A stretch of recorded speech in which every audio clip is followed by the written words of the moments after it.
Well, 2004, nobody expected the Congress to win. Biggest challenge that is facing the opposition right now. That the self-styled Chanakya of Indian politics, the man who really calls himself Chanakya, he promised the Prime Minister that he would get these 3 delimitation bills passed. But असली मुद्दा क्या था? असली मुद्दा परिसीमन का था. महिला आरक्षण के खिलाफ वोट नहीं था, ये परिसीमन के खिलाफ था. Circumstances change, Congress gains momentum and they want to come back. All those who have left the party, I don't want to talk in any individual. It would be shameful for them for us to even consider them to come back. Hello and welcome to this episode of PTI podcast. We have with us today a very special guest who needs no introduction, but nevertheless I'll give it a shot. He holds a mechanical engineering degree from IIT Bombay. He's a public policy expert. He was advisor to Prime Minister P.V. Narasimha Rao. He's the architect of revolutionary legislation such as the RTI, Manrega and the Forest Rights Act. He was a minister in the UPA government and held several key portfolios including environment and forests. Currently, he is Congress General Secretary in charge communications and is often known as the brain behind the party. He is also called the Chanakya of the Congress. Yes, I am talking about Jairam Ramesh. Welcome to PTI podcast, sir. Not Chanakya. Where did you pick that up from? You're often called Chanakya. No, I'm not. There's been only one Chanakya. There have been a lot of fraud Chanakyas floating around. But there's only one Chanakya of Arthashastra frame. But over the years, you've been given these epithets as a politician with a laptop and so on and so forth. But do you relish the role of a strategist? That's the role you've enjoyed in your... Yeah, I mean, I've had different roles. I've been fortunate enough to have different roles. But the one that I enjoy is the more studious part, the one that involves using the laptop, in a creative way. But I've been fortunate to have had different roles, to be in the government, be part of the political system, be part of the political party, having both backroom roles as well as front room roles. So I've been fortunate. You started off as a technocrat, you were involved in public policy, you've been involved in a number of budgets. You worked with Mr. Sam Pitroda. How did this full-time politics come about? Who do you credit this? Well, that's entirely because of Mr. Rajiv Gandhi. Through Mr. Pitroda, we had worked with the then Prime Minister on technology missions, 87, 88, 89. And then Mr. Gandhi lost the election.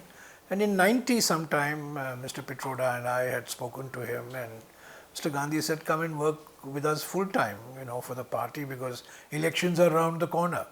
The elections were held in May of 1991. So that's how it started. And then I continued. So this is my 35th year with the Congress party. So you credit your start of your political innings to Mr. Rajiv Gandhi? No, undoubtedly. I mean, had it not been for the fact that I had worked for his government, in the Ministry of Industry, in the Planning Commission, and then of course directly with him through Mr. Pitroda on the technology mission. So he was the inspirational figure, and he was the one who encouraged a lot of younger people, non-political, I come from a completely non-political background, so he encouraged all this, and I think no doubt that he was the inspiration, the starting point.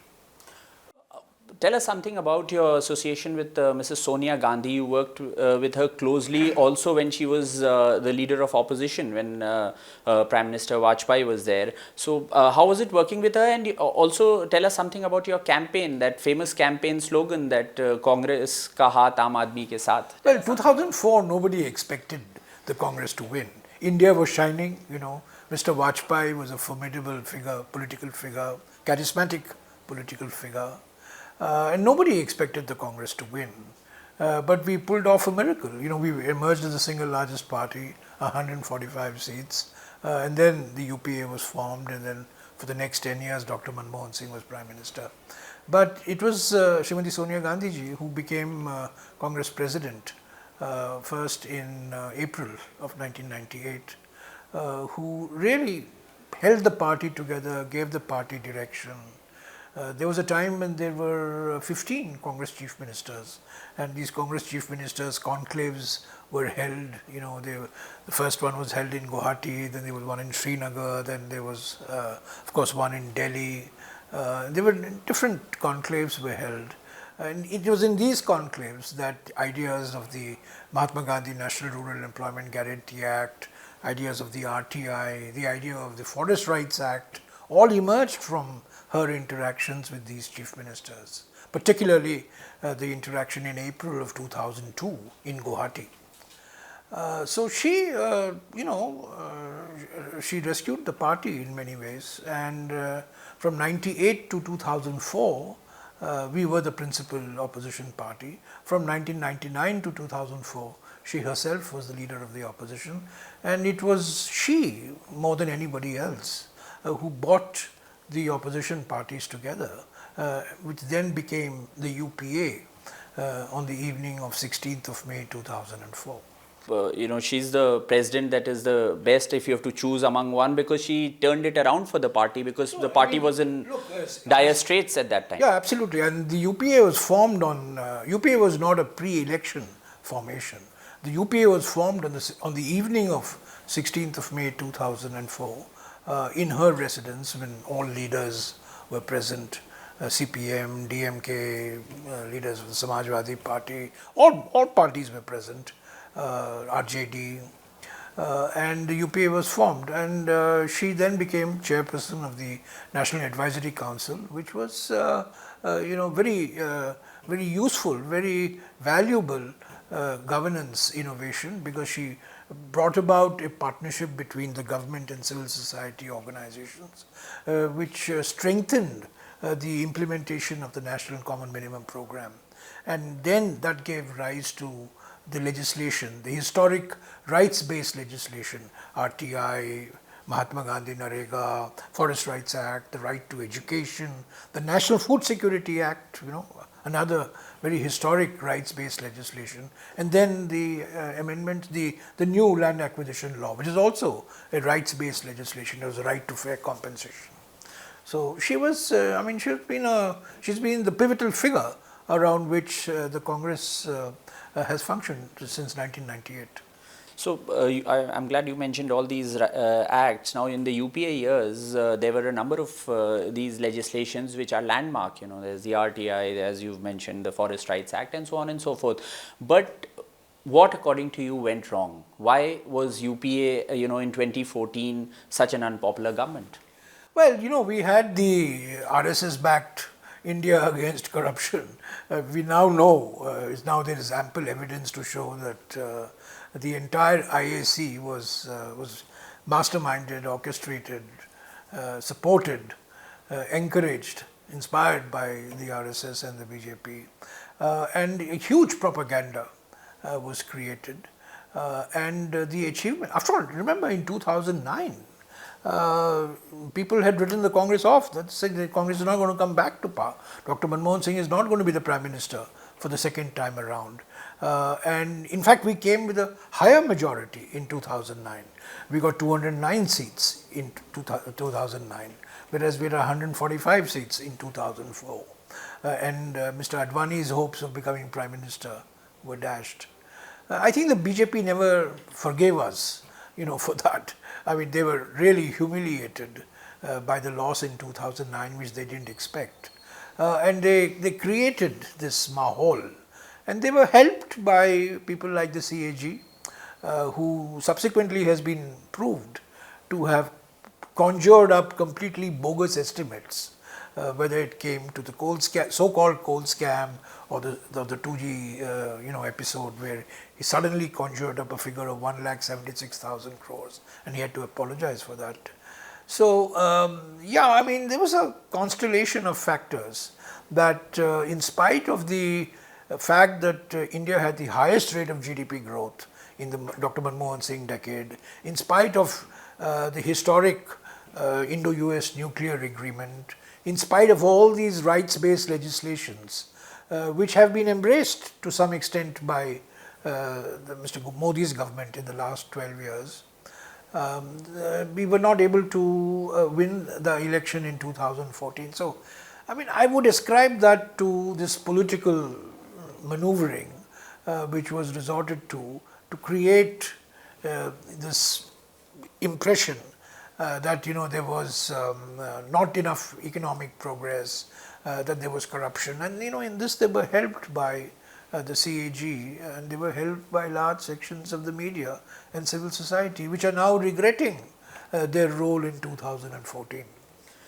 Coming to your current role, you were assigned the role of Congress General Secretary in charge communications in 2022. Exactly now it 4 was years ago. exactly 4 years ago, 17th and of June. yes, and it was coming, at the back of just 2 years had passed. The 2019 elections were devastating for the Congress. So you took over. What were the challenges at that time, and how did you manage to turn it around in terms of the 2024 elections, where Congress seems to have picked up and gained quite? Well, in 2000, I think the Bharat Jodo Yatra of Mr. Rahul Gandhi was a transformational moment, not only for the Congress party, not only for Mr. Rahul Gandhi himself, but also for the nation's politics. And I think our turnaround really starts with the Udaipur Chintan Shivir that took place in May of 2022.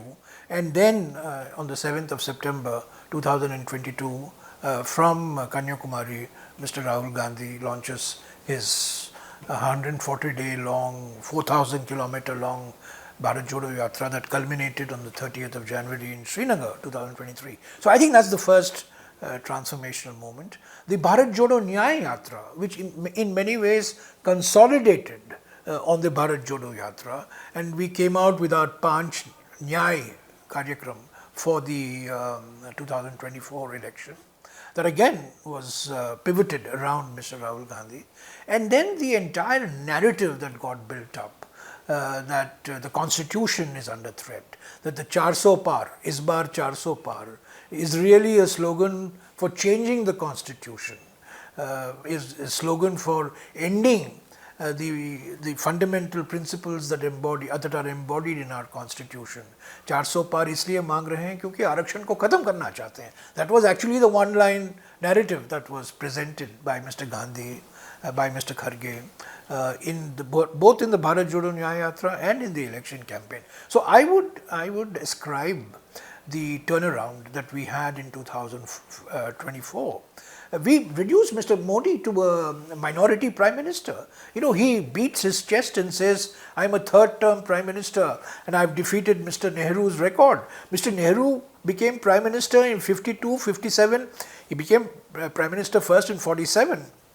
But the first general election was held. He came through an election process even in 47, by the way. But the general election based on universal adult franchise first happens in 52. In 52, 57 and 62.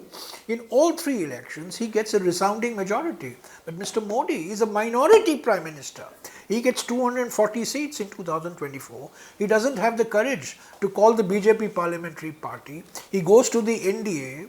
He gets the NDA's imprint, the chap of the NDA, and then gets himself appointed prime minister and then claims that he has defeated Mr. Nehru's record. Mr. Nehru was a decisively elected prime minister thrice, whereas Mr. Modi has got his majority only twice, not in the third time. He was reduced to a minority prime minister. So the 2024 election was a victory of a narrative. There was a victory of the Congress narrative. The alliance worked. The alliance worked in Maharashtra, the alliance worked in UP, particularly in these two states, it worked very well. And with a little bit of luck, we could have repeated 2004 in 2024. I was remembering the old Hindi film 20 Saal Baad, but that sadly was not to be.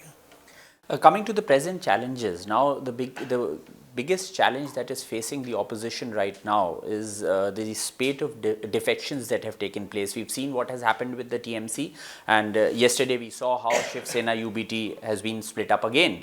So how do you look at these developments, and what is the Congress's view on that? The single cause for this is the humiliation that the self-styled Chanakya of Indian politics, the man who really calls himself Chanakya, unlike me, he was humiliated on the 17th of April in the Lok Sabha. He promised the Prime Minister that he would get these 3 delimitation bills passed. He could not muster more than 298 votes in the Lok Sabha. He needed 362 for a 2/3 majority.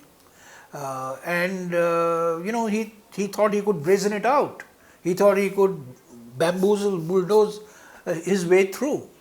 But his bluff was called, and I think he decided to take revenge on that day for that humiliation he had been forced to suffer.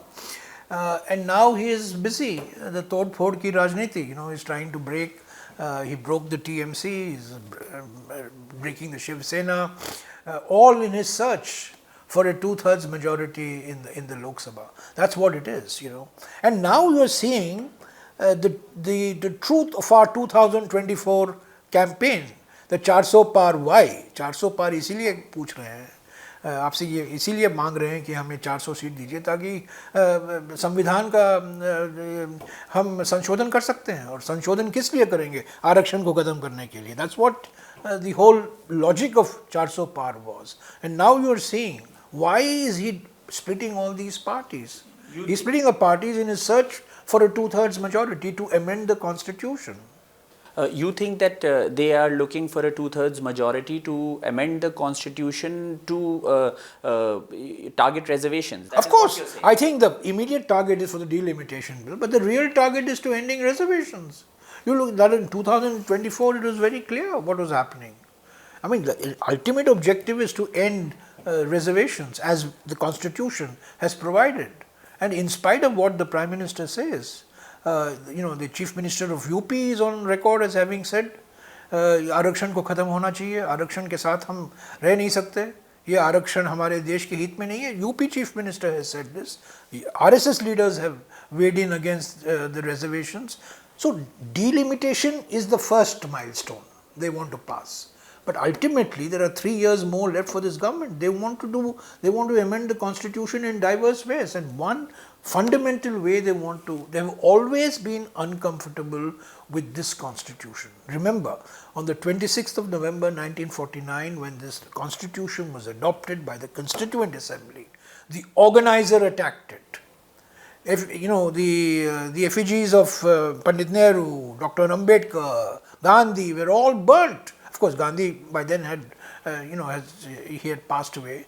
But then, he was also criticized for having inspired Dr. Ambedkar joining the Constituent Assembly, because that was the reason how Dr. Ambedkar was made a member of the Constituent Assembly, including chairman of the drafting committee. So all these founding fathers were attacked for having given us this constitution. And they have always been uncomfortable. Look at the first amendment to the constitution. The first amendment to the constitution that was brought out in May 1951 was in response to a Supreme Court judgment which struck down reservations. And Dr. Ambedkar was the law minister then, and Pandit Nehru and others had a select committee of parliament. They brought out the first amendment, which was opposed by Shyama Prasad Mukherjee, who was then of course, by then he had resigned from Nehru's cabinet, and he was the founder of the Bharatiya Jan Sangh.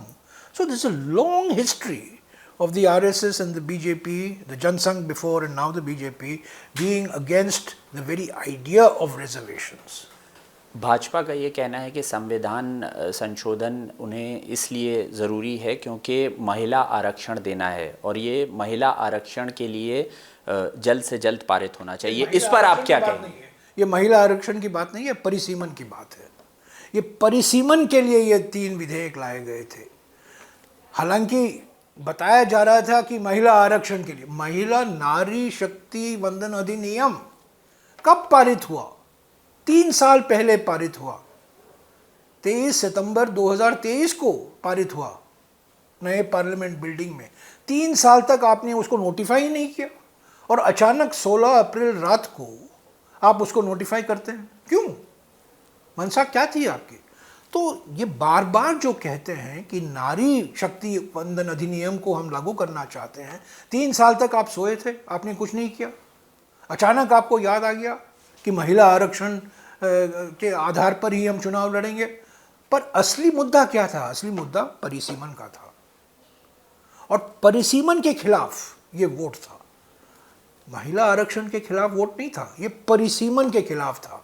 किस तरीके से परिसीमन किया जा रहा था, क्या प्रावधान किए गए थे, जो बोला गया, जो वादे किए गए थे वो पूरा नहीं किया गया संविधान संशोधन विधेयक में, उसके खिलाफ सारे के सारी पार्टियां एकजुट होकर इसके खिलाफ उन्होंने वोट दिया. 298 वोट मिले बस 2/3 बहुमत के लिए 360 की ज़रूरत पड़ती है।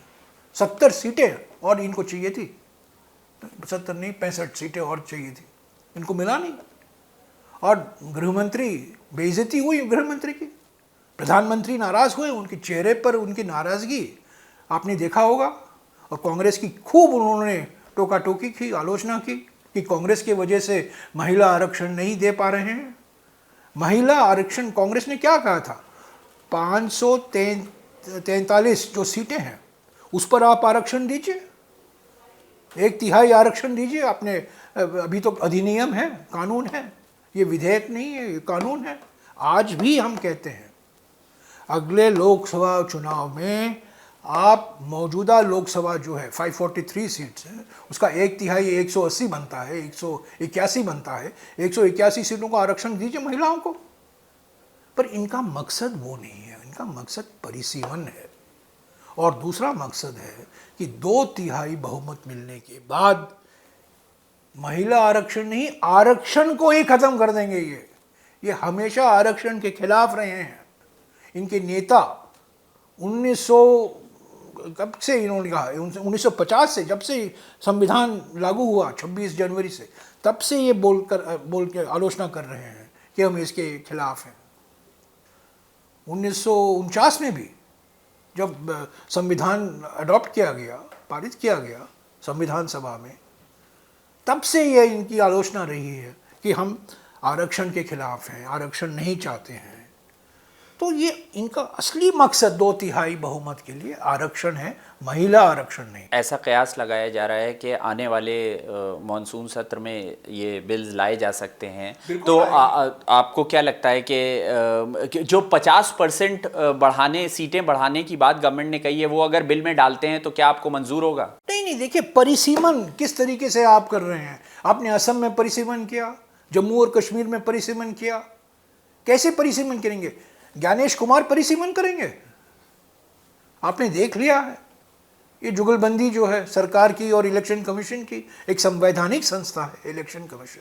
जिस तरीके से इलेक्शन कमीशन चुनाव की प्रक्रिया चलाई है, सब लोग जान गए हैं कि ये तो जो गृह मंत्री चाहते हैं वो इलेक्शन कमीशन करता है। और परिसीमन उनके हाथ से कराएंगे आप, ऐसे इलेक्शन कमीशन से, जिस पर इतना बुरा दाग लग चुका है। बिहार में, पश्चिम बंगाल में, अभी उत्तर प्रदेश में जो कर रहे हैं, अलग अलग राज्यों में। तो जिस तरीके से परिसीमन किया गया है उसके खिलाफ ये वोट था। और देखिए, जब 50% आप पूछ रहे हैं कि अगर ये विधेयक में शामिल किया जाएगा कि आप इसका समर्थन करेंगे, पर हमारा विरोध सिर्फ उस 50% से नहीं था। 800 सांसद क्या करेंगे? 500 सांसद, कई सांसद को मौका ही नहीं मिलता बोलने के लिए, और आप 800, 825, 815 बना रहे हैं। किसके लिए कर रहे हैं ये सब?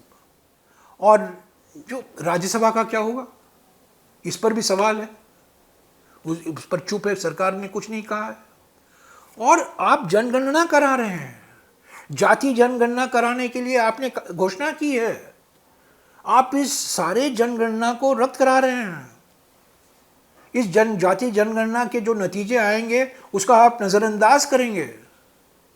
यानी कि आप जाति जनगणना को अगले 5-10 साल के लिए फेंक देना चाहते हैं। तो हम चाह रहे हैं कि जाति जनगणना के बाद आप ये करिए, उसके बाद परिसीमन कीजिए। पर अगला लोकसभा चुनाव 543 पर 1/3 सीट, 180 आता है, 181 आता है, वो चुनाव, वो हमने बहस के समय भी कहा था, पर हमारी सुनवाई नहीं हुई। गृहमंत्री चाहते थे कि इसको किसी तरीके से पारित किया जाए, बुलडोज किया जाए, पर आपने देखा सभी party. There's also talk about this in light of these defections. There's also talk that some parties may merge eventually with the Congress, TMC. There was talk of TMC merger. How do you look at? I don't know anything about the Congress, but if the Home Minister thinks he is going to get 348, which is the minimum required under various permutations and combinations, you require 2/3 of those present and voting.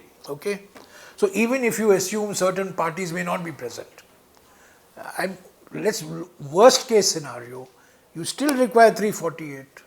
So far, where is the Home Minister? Home Even Minister. if the DMK abstains? No, I am not going to predict what parties are going to do. All I know that he has broken the TMC, he has broken the Shiv Sena, he has gone from 298 to he has got 26 more. That means he has reached 324. He has still a long way to go.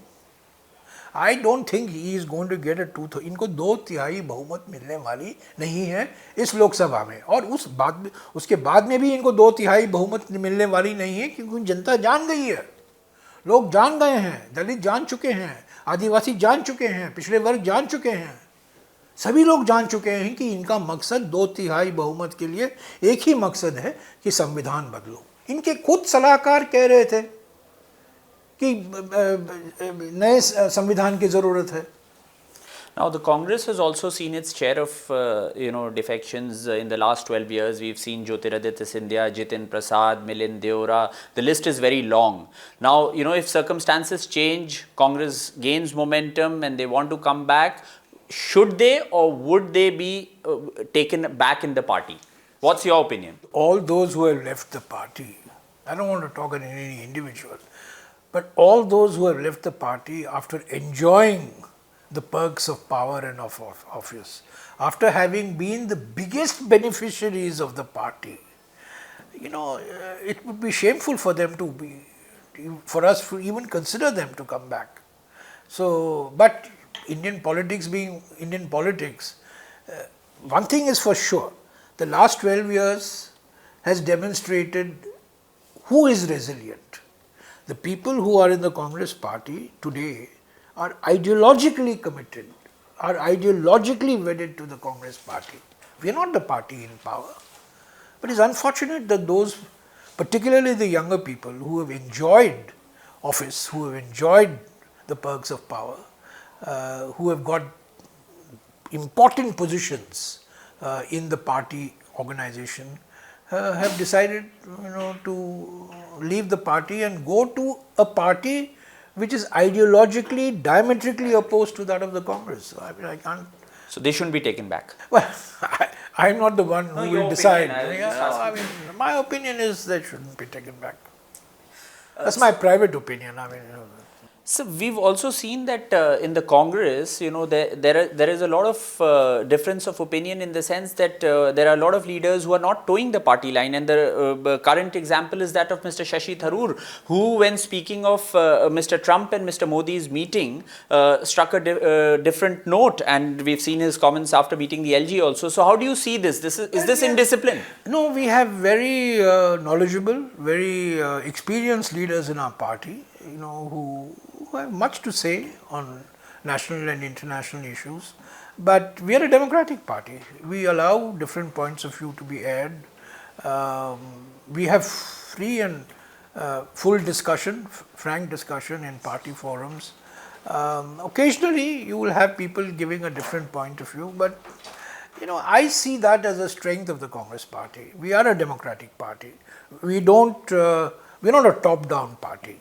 We are not a party that stifles views. But having said that, the job of General Secretary Communications becomes somewhat difficult when different points of view get. But I've taken it in my stride, and I see that as a strength of the Congress party, that we have people of diverse views. We have people who express themselves openly. And we are able to absorb that, But the core of the Congress remains, the core position of the Congress is the position that is articulated by our leadership, by the Congress President, by Mr. Rahul Gandhi, when he speaks in Lok Sabha, when he speaks outside in the Lok Sabha, the Congress President, who is very active, or when designated party leaders speak on behalf of the party. So, I don't see people expressing different points of view. I know it leads to media headlines, and it gives a lot of fodder for the media. But I would say that it shows the largeness of the Congress party, and the fact that we can accommodate, and the Congress has always accommodated diverse viewpoints going back 100 years, over 100 years. Looking ahead, you just said that in 2024, what worked was the alliance came together.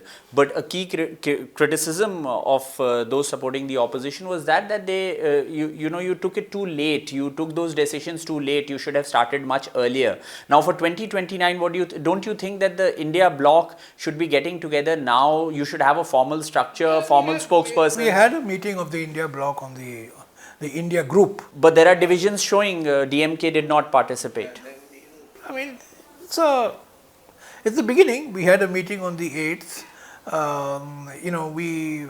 We are, what is the India group? The India group is a group that has a positive, constructive agenda for the economy, a positive, constructive agenda for center-state relations, a positive, constructive agenda for protecting the constitution, a positive, constructive agenda on foreign policy, and that's what the India group is. And yeah, I agree with you. Over the next couple of months, we'll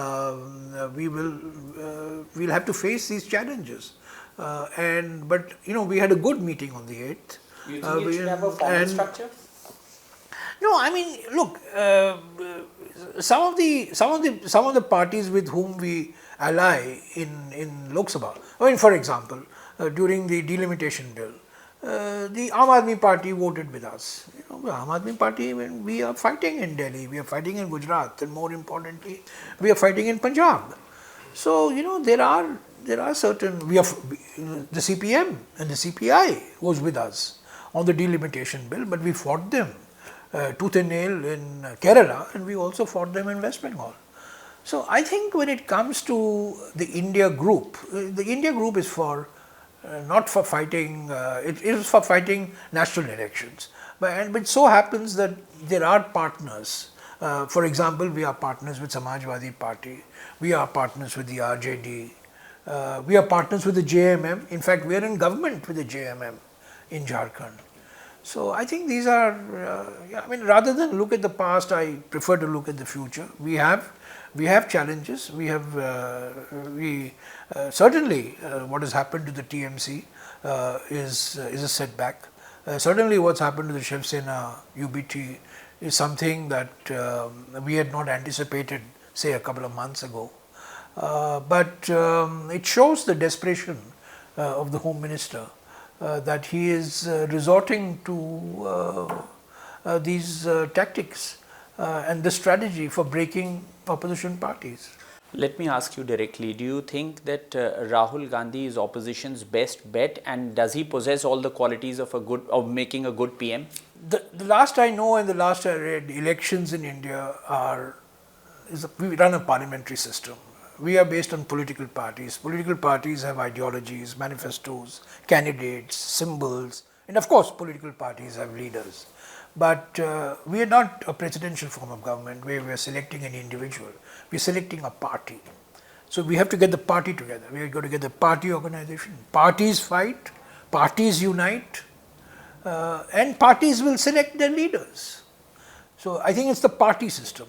Ours is a party system. We are not a presidential system. We are a party system. So I'm glad you mentioned the party. I would like to come to the Congress's organizational changes. What has been witnessed of late is that a number of these changes reflect that a young leadership is being preferred. Do you think that it is curtains for the old guard?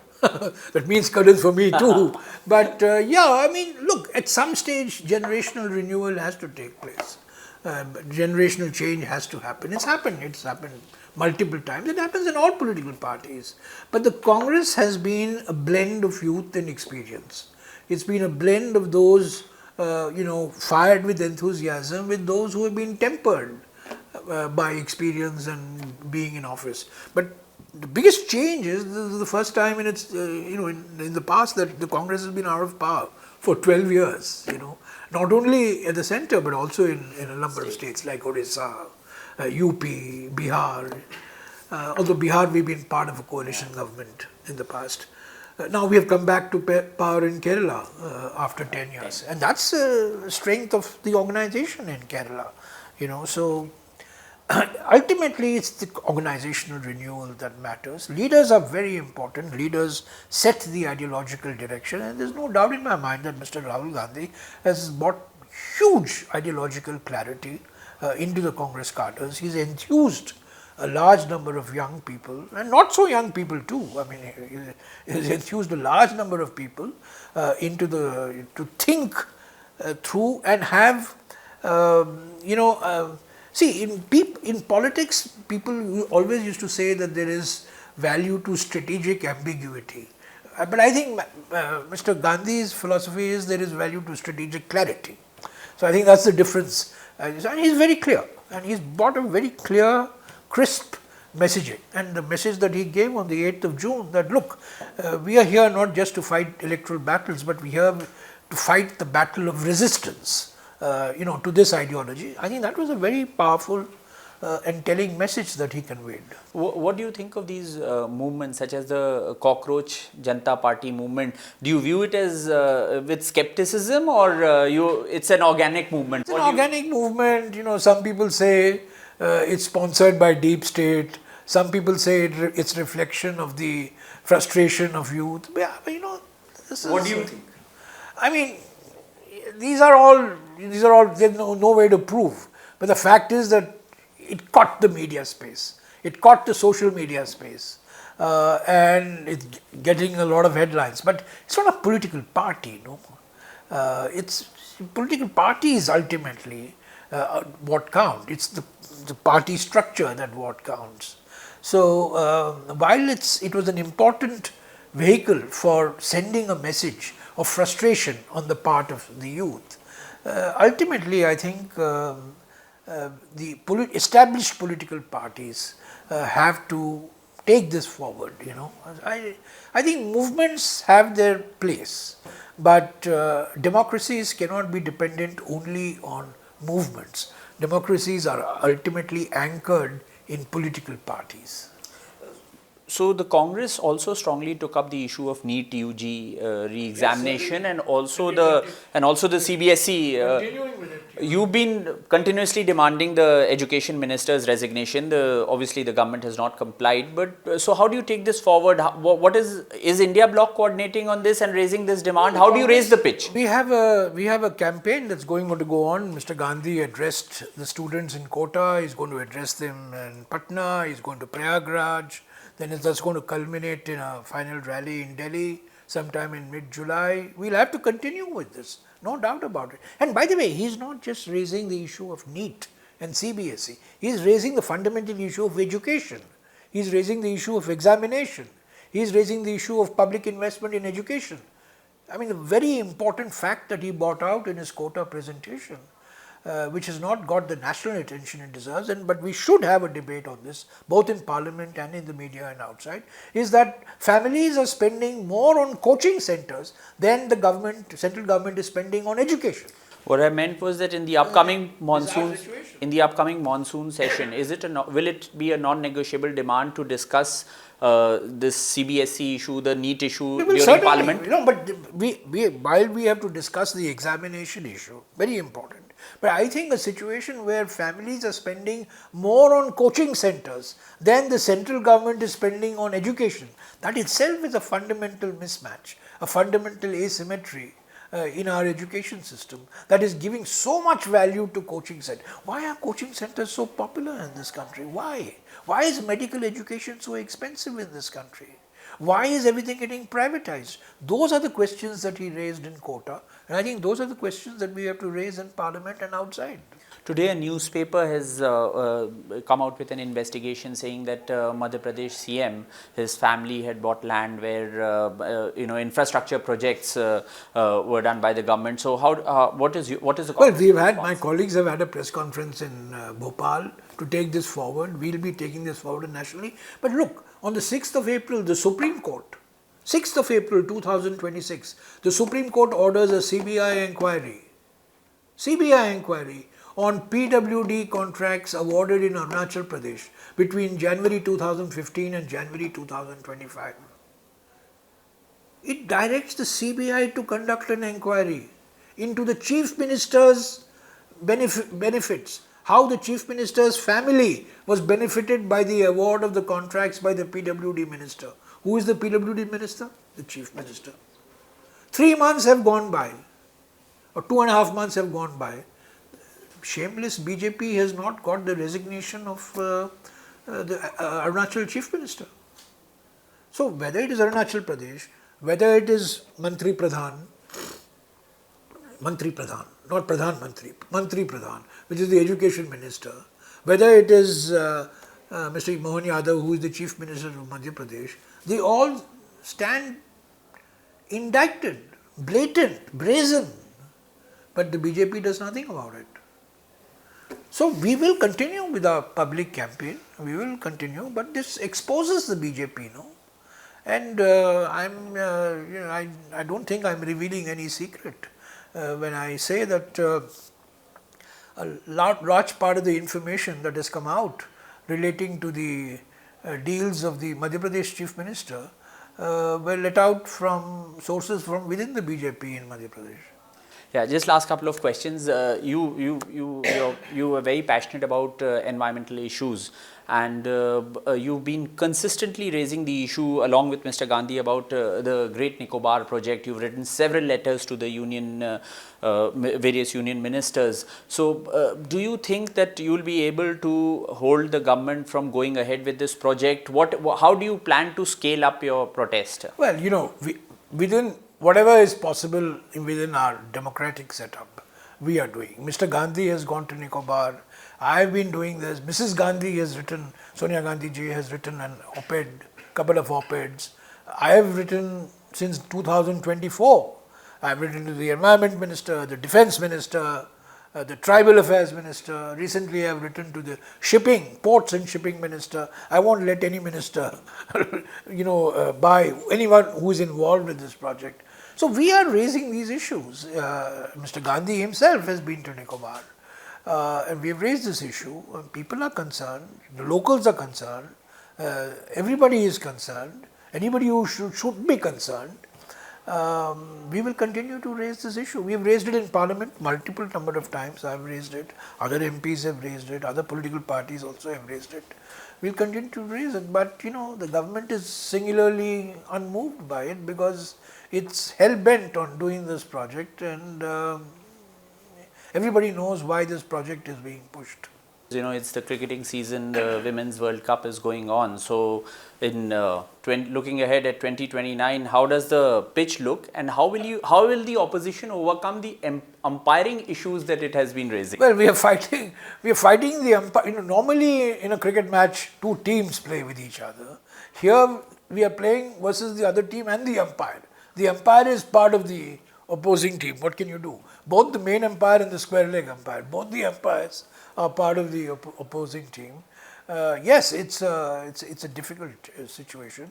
We have to fight the election. Boycotting the elections is not on the agenda. I don't think anybody is going to boycott the elections. We have to fight these elections. We have to keep it up. We have to continue to expose, create a public platform, go to the courts to the extent that sometimes the courts help, sometimes the courts are not bold enough to help. Let me put it that way. But it's going to be it's a long struggle. I mean, we have to keep fighting at it. There are no instant answers. There are no instant mantras for success. We have to keep fighting. We have to keep raising these issues. And I'm beginning to see people raising questions. People themselves are beginning to realize, large sections of society who 12 years ago embraced this new regime for whatever reason, opportunistic reason, ideological reason, frustration reason, are now beginning to question that. There is humor, there is satire, there is wit opposed to the current regime. And that is a sure sign that people are no longer afraid. I think there was an atmosphere of fear. There was an atmosphere of intimidation. People are beginning to speak out, and problems of the economy are coming to fore. And so therefore people are beginning to ask tough questions, and that's the only thing that we can bank on. Otherwise, we have to keep doing what we have to do. We'll end with a fun rapid fire segment, which is, so basically I take names of people or give you choices, and whatever first comes to your mind, you have to say that. So, are you ready? Whatever Comes to your mind first, you of can say that that. person. Yeah, of that person. Or I'll give you choices, you have to pick one. So, I fire away. Yeah, sure. Go ahead. Prime Minister Narendra Modi. My God, the master of falsehoods. Home Minister Amit Shah. Bluff and bluster. The RSS. Sorry? The RSS. The RSS. Fraudulent nationalists. Best PM India had. Undoubtedly Jawaharlal Nehru. Best PM India could not have. Sardar Patel. Environment Minister or Rural Development Minister, your preferred role? Environment. AICC General Secretary in charge communications or AICC General Secretary in charge of a state? Communications. That's, that's my comparative advantage. Yeah. Okay. Just the final one, Jairam Ramesh the writer, Jairam Ramesh the strategist or Jairam Ramesh the environment conservationist? Jairam Ramesh. That's it? Yeah, I mean, these are different facets to the same personality. So, I enjoyed writing. Enjoyed writing a large number of books in the last 10 years. Enjoyed researching, going to the archives, and topics that had been on my mind to write on, which I wrote on. So each is a different, being an MP, I enjoy being an MP. I enjoy raising questions on the environment, and I enjoy writing. Yeah, that's it. Thank you very much for your time, sir. It was a pleasure.